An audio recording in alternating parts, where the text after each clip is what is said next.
Bagaimanapun juga itu Melayu, nggak bisa kita buang.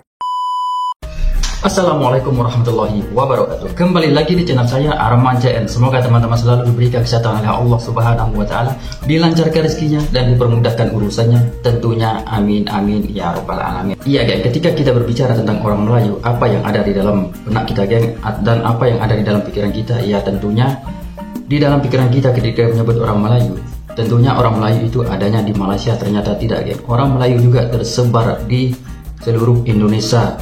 Ya sebagian besarnya di Sumatera geng. Seperti contohnya ini ada satu channel dari Macan Idealis yang berjudul Mengejutkan, ternyata Melayu adalah ras terbesar dan terkuat di dunia. Wah, saya melihat depan videonya ini, saya jadi penasaran seperti apa videonya, karena judulnya seperti ini, Mengejutkan, ternyata Melayu adalah ras terbesar dan terkuat di dunia geng. Wah, teman-teman juga penasaran kan seperti apa videonya? Kita langsung saja reaksi videonya seperti apa. Tapi sebelum itu geng, silahkan dukung channel saya yang kecil-kecil cerdas ini dengan menekan tombol subscribe dan butang loncengnya biar notifikasi yang pertama kali sampai ke teman-teman. Oke, let's go.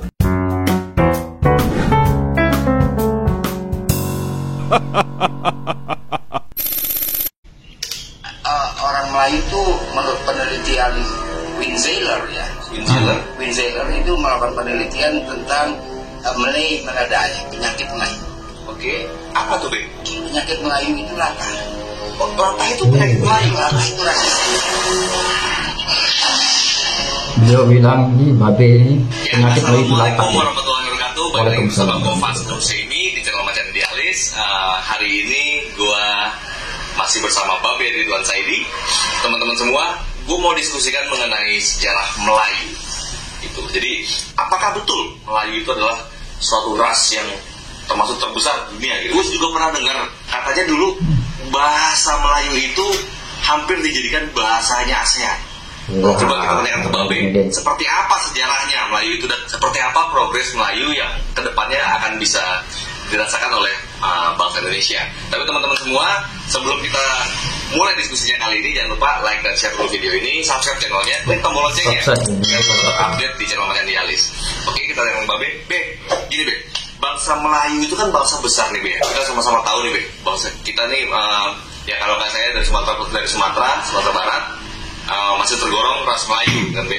Tahu nih? Ya. Jadi Melayu itu penyebarannya tuh kemana aja sih Be? Oh, rentangan dia ya. Yang pertama kita mulai dulu istilah Melayu itu dari mana?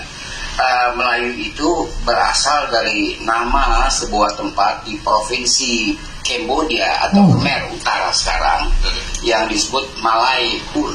Pul itu artinya tanah. Itu bahasa Akadia ya. Tanah Melayu, tanah Malay. Nah, kemudian dari sana timbul perkataan Melayu dan ucapan di kawasan Indonesia Timur, Malayu kan. Malayu kan gitu ya. Itu di daerah Indonesia Timur. Lalu tentang sebaran kantong-kantong Melayu itu, dia ada di Afrika Selatan, dia ada di Sri Lanka, dia ada di Kerala. Orang katakan Kerala Malabar, India Selatan, karena dia punya kosakata ada 400 yang mempunyai persamaan dengan kosakata Melayu. Lalu ke kawasan timur, saya kira South Philippines ya, Melayu, di samping tentu Malaysia lah ya kan, Kalimantan, Sulawesi, termasuk Minahasa kan Melayu. Minahasa Melayu, Maluku. Ini kita mesti dengar dengan betul-betul ini kan, karena ini adalah sejarah. Kita sambil menonton, sambil mendengarkan sejarah dan sambil sekolah geng. Ini adalah sejarah geng yang sangat-sangat penting untuk kita ketahui geng. Kita lanjut lagi ya. Lalu Papua juga kita pernah bicara bahwa mereka berbicara bahasa Indonesia sangat baik ya. Pengucapan dia maupun gramatika. Tapi rasanya kan bukan Melayu kalau Papua kan? Ras tidak, tapi dia bicara bahasa. Nah, jadi sebaran orang-orang Melayu itu cukup luas. Bahasa Melayu juga cukup luas. Sehingga dengan demikian sebaran Samarkand, orang-orang yang datang dari Samarkand pada abad 9 itu jumbuh ya, bertindih dengan sebaran-sebaran Melayu. Oke. Karena kita ketahui banyak sekali kosakata Samarkand atau bahasa Armenia itu yang diserap ke dalam bahasa Melayu. Oh, jadi penyebaran Melayu itu apakah cuma di wilayah Indonesia ini aja atau sampai kemana nggak? Tadi kita sudah katakan yang ada di South Africa kan, Iya. bahkan ada komunitas Melayu di Sri Lanka yang tingkat kekerabatannya cukup tinggi, cukup akrab. Iya. Rasnya juga Melayu lah. Oke. Karena orang Melayu itu menurut penelitian Winzeler ya. Winzeler itu melakukan penelitian tentang Meladai, penyakit Melayu. Oke. Apa tuh Penyakit Melayu itu latah. Latah itu penyakit Melayu. Latah itu rasistik. Oh. Kalau bukan Melayu, jangan latah. Berarti itu asli panggung. Oke, iya. Kan? Asli panggung. Kalau Itu menurut penelitian cepat tadi Winzeler. Winzeler melakukan penelitian yang cukup lama dan dia menyambung penelitian yang sebelumnya. Jadi latah itu penyakitnya ras Melayu. Penyakit ras Melayu, Meladai. Oke. Jadi itu penyakit turunan. Oke. Jadi kita misalnya dalam penelitiannya itu Winzeler menemukan kantong pemukim di Kanada dan di Rusia ada yang kena latah. Oke. Berarti juga masuk juga orang Melayu di sana ya. Berarti ini migran Melayu zaman dahulu. Oke. Jadi kalau kita lihat bukan saja orang-orang Melayu ya atau orang Indonesia yang menerima pendatang dari luar, kita juga menyebar. Iya. Merantau juga kita merantau juga karena bahari kan. Iya. Kita sangat dekat dengan bahari, dengan samudra, dengan laut, itu Melayu ya. Seperti kita ketahui bahwa peradaban bahari, peradaban laut ini tidak tercermin dalam novel kita. Novel kita bermain dalam lokasi-lokasi bazar, mall dan sebagainya. Yang bermain dalam lokasi laut hanya yang saya tahu itu pengarang Betawi akhir abad 19 Muhammad Bakir, dia menulis Hikayat Nakhoda Asyik. Nah itu mengenai samudra. Jadi rada aneh juga kalau kita bahari novel Melayunya mana dia gitu kan ya. Iya, kita negara bahari. Negara bahari. Nah, balik lagi pada orang Melayu.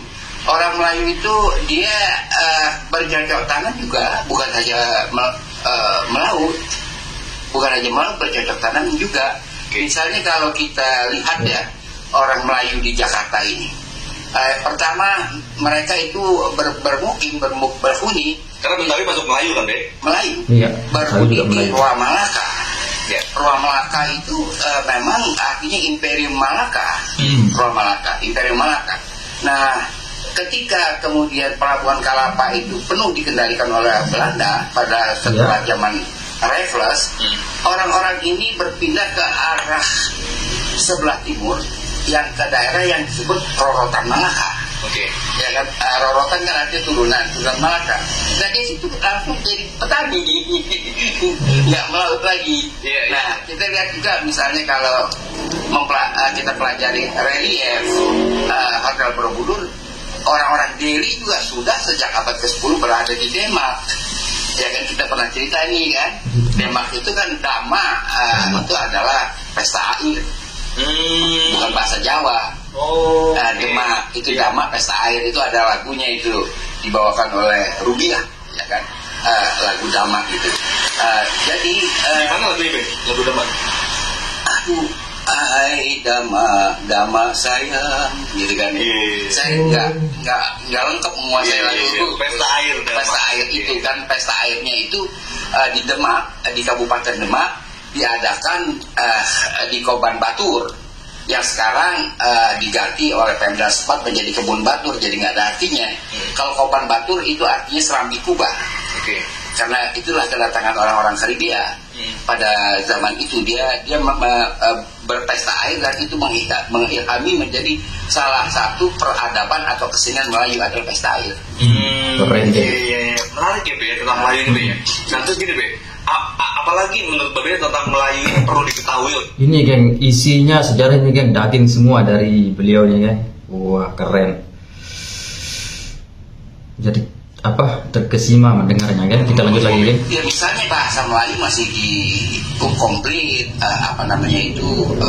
dipergaulkan di daerah Patani kan, Thai, kemudian di daerah Champa, Thailand, kemudian di daerah Champa yang sekarang sejak 18 itu menjadi bagian dari Kita pakai suara motor di tetangga kan. pelihara pertahankan bahasa Melayu. Dan salah satu keunggulannya berawal dari musik Melayu ya, yang dulu dinamakan Samara itu samarkan menjadi musik Melayu, lalu mengkerucut lagi menjadi dangdut. Kita lihat betapa ya dangdut tetap ada sentuhan-sentuhan Melayu, Evolusi dari Melayu, cengkoknya dari Melayu kan, peralihan dari Melayu ke dangdut itu sekitar tahun 57-58 ketika muncul penyanyi Elia Khadam atau Elia Agus. Itu waktu dia bersama Munif Bahswan menyanyikan lagu Seia Sekata.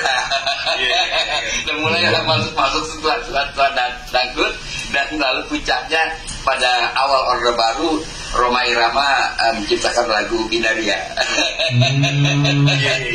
Dangdut. Dan sekarang orang-orang Amerika bangga loh menyanyikan dangdut. Bagaimanapun juga itu Melayu, nggak bisa kita buang dangdut dari khazanah Melayu. Ya benar, geng. Ada satu lagu dari Rhoma Irama, geng. Itu lagu judulnya lagu Melayu, geng. Ada satu lagu tapi saya tidak tahu lagunya, tapi ada, geng. Sebarannya telah merambah ke Rusia juga. Wow. Iya, ke Rusia. India kan ada pengaruh juga situ. Mungkin agak sulit ya memainkan musik India. Ini kan lebih mudah karena perkusi India ya harus tabla. Ya kan, kalau di Barat gendang calte yang Melayu punya itu bisa dimainkan dengan bongo atau drum. Nggak usah instrumen Melayu benar yang dibawa, tapi bisa dipakai itu, karena itu dan instrumen bahasanya rada universal, sebaran juga luas. Iya. Jadi memang evolusi tuh ya, evolusi dangdut itu evolusi dari lagu-lagu Melayu. Nah terus gini Be, mengenai Melayu katanya pernah mau dijadikan bahasa internasional Be. Di dalam ASEAN. ASEAN. Dulu sekitar tahun masa 80 ya, saya masih di DPR, itu memang ada kabar itu bahwa sedang dibicarakan kesepakatan ASEAN itu waktu 5 atau 6 negara, sekarang kan 13, agar Melayu menjadi second language dalam ASEAN Conference. Second language setelah negara negaranya. Setelah Inggris ya. Setelah Inggris dia second language di ASEAN, tapi Indonesia nggak mau. Mana Indonesia malah? Ini Dia nggak mau Indonesia. Kirain Singapura. Tapi Indonesia nggak mau. Kenapa Indonesia mau tolak bahasa Melayu? Tahu lah kata orang Malaysia. Ada kepentingan global kah atau ada? Kalau kita nggak jauh sama dan konstelasi politiknya kan.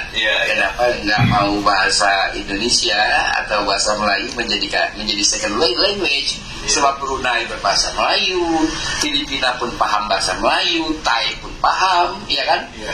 Kemudian Malaysia, Singapura, tapi Indonesia nggak mau. Sebenarnya apalagi Indonesia kan lebih luas daripada Melayu ya. Harusnya. Jadi gitu guys, jadi ternyata Melayu itu adalah suatu budaya, suatu bangsa ya, ras yang cukup besar. Dan sebenarnya Indonesia punya kepentingan untuk terus dibesarkan budaya ini, Be. Iya, memang mungkin kerajaan Melayu yang memakai nama Melayu ya. Sebenarnya Pagaruyung juga itu kerajaan yang mempunyai koneksi dengan Negeri Sembilan. Bekas Raja Negeri Sembilan atau bekas Raja Pagaruyung, Sirsa Kaisa bisa menjabat di situ, bisa jadi raja di situ. Itu Melayu lah ya. Tapi yang eksplisit menggunakan perkataan kerajaan Melayu Riau lah ya kan, kemudian Jambi itu. Tapi bukan berarti Demak bukan kerajaan Melayu kalau menurut sejarah. Sebelum dia diserang oleh pasukan dari Afrika Utara pada tahun 1539 itu adalah Melayu. Iya. Jadi menarik. Jadi di luar Jawa ras terbesar di Indonesia adalah Melayu ya. Melayu. Dia adalah ras Melayu. Jadi kalau bicara komposisi presiden ini bagus-bagus juga, Jawa Melayu nih. Jangan sampai kerasa di luar dari kita gitu kan. Lucu deh, Be. Jawa Melayu atau Melayu Jawa? Oke guys, gitu aja. Kira-kira kalian setuju gak kalau misalnya kita kembangkan lagi dan kita besarkan lagi budaya Melayu yang ada di Indonesia, karena itu adalah cikal bakalnya negara kita ya. Ya gitu aja teman-teman. Kalau memang setuju, klik tombol like-nya. Kalau nggak setuju silakan klik dislike, yang paling terserah. Tulis di komentar. Mau berdebat silakan. Kasih informasi lagi yang baru yang kalian tahu, tulis di komentar. Ntar gue baca, coba atau kalau ada yang bisa sempat gue balas. Siapa tahu kita bisa gali lagi informasi itu dari Babe, kita tanyakan kepada Babe. Jangan lupa subscribe. Iya geng, sampai di sini saja videonya geng dari saudara kita Macan Idealis geng. Wah, di video ini isinya semua daging. Beliau ini mantan anggota DPR ya geng, atau Dewan Perwakilan Rakyat di Indonesia. Inilah sejarah geng. Jangan sampai kita melupakan sejarah atau jas merah seperti kata almarhum Bung Karno geng. Wah, kita menonton channel ini, kita sekaligus belajar atau sekolah geng. Keren, sampai saya teruja melihat cerita beliau ini geng.